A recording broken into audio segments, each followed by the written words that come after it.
So the lab is a multifaceted, complex kind of area which does a lot of things. Through the lab, we have a microbiology service, so looking at bugs and organisms and giving doctors the right advice on what infectious diseases are happening. We have a pathology service, so we look at all of the tissue that comes from surgery and provide a diagnosis. One couldn't operate a hospital system without a non-lab service. It would be impossible.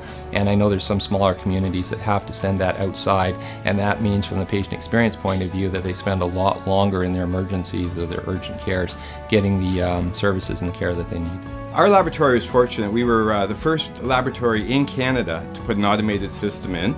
Well, the stainer itself is an automated process that allows the body tissues to be literally stained with the chemicals that are required in order to allow the pathologist to notice the difference between good tissue or bad tissue. That allows us to put standard turnaround times. That means we can give consistent times for the test results. In infection control, we apply intervention measures throughout the hospital and surveillance program measures so that we can prevent transmission of healthcare acquired infections to our patients and also to protect our staff. And they play a key role in our organization.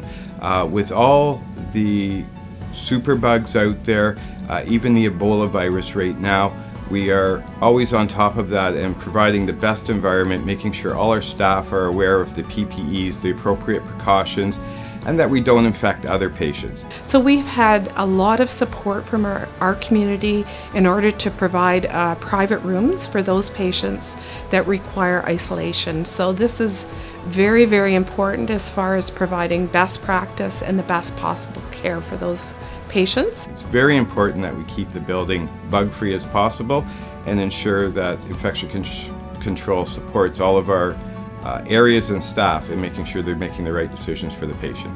Well, I think I speak on behalf of all the doctors in the lab, our technologists, technicians, lab assistants, everyone, when I just say thank you from the bottom of our heart for this. It does allow us to do our job better when we have funds to support equipment, and we're just very grateful for that.